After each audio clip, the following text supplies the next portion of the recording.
Dans le paysage musical, Ilisapi Isaac est une bouffée de grand air. Il faut dire que les grands espaces, elle connaît. Née d'une mère inuit et d'un père terre-neuvien, Ilisapi a grandi au Nunavik. Un héritage métissé qu'elle chante en français, en anglais et en inuktitut sur son premier album solo, There Will Be Stars. Journaliste, cinéaste, auteur, compositeur, interprète, cette chanteuse et cette maman naviguent entre les traditions et les cultures de son nord natal et de son sud d'adoption. Rencontre avec Ilisapi Isaac. Je parle facilement anglais, français dans ma journée. Je suis un peu comme les gens de l'Acadie. Je m'entends super bien avec eux autres.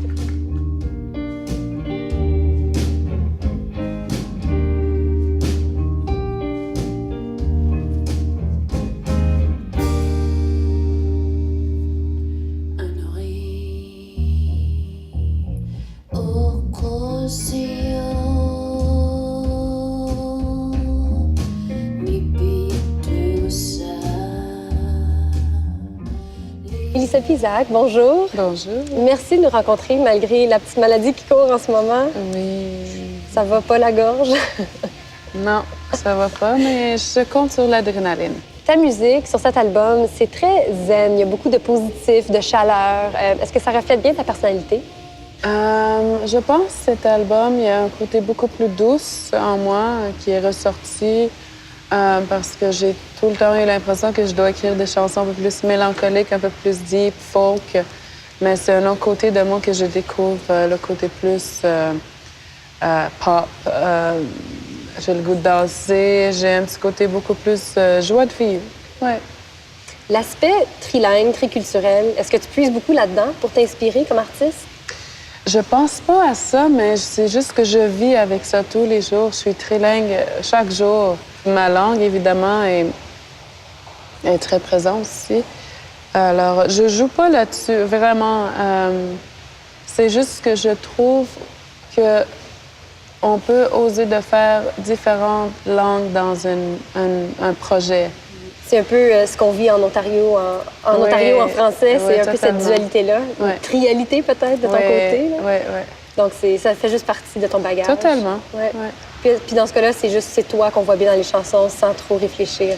Oui, vraiment. Quand j'écris des chansons, je dis pas ça va être en français, en anglais, en inuktitut.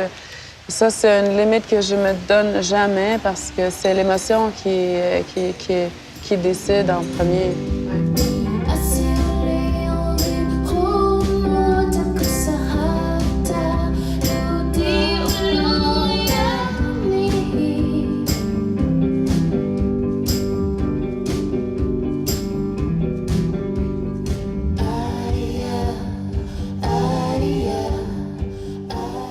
Ton album est sorti en 2009. Depuis, ça roule beaucoup. Est-ce qu'il y a eu un changement, soit dans ta personne ou sur scène, dans ces 2 années-là, à rouler le spectacle? Oui, c'est après 100 shows à peu près, à un moment donné, tu disais que ça fait beaucoup de mêmes chansons tous les soirs ou tous les shows.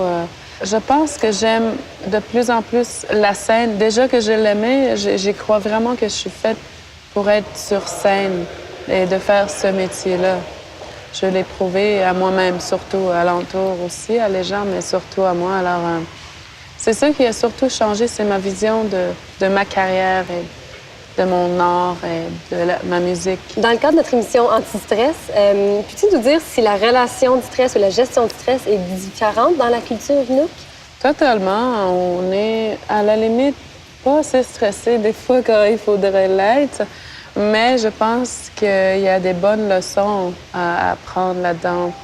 Comme ce soir, j'ai la gorge vraiment enflée. Mais je me dis, qu'est-ce que ça ferait si je commencerais à stresser puis de plus être dans mon corps? Ça va être juste pire. Alors, je pense que les Inuits, à cause de notre environnement, on a vraiment appris à juste vivre avec le moment présent. Alors, le stress, ça existe presque pas. Et tes prochains projets, est-ce que c'est toujours en musique? Un autre album pour l'année prochaine, j'aimerais beaucoup commencer à écrire, reposer un peu. Et peut-être un autre petit film que je veux travailler aussi, peut-être en même temps. Stress. La madame est occupée. Oui. Ilisapi, merci beaucoup. Merci. Puis bonne guérison. Oui, oui, oui. Adrénaline, adrénaline.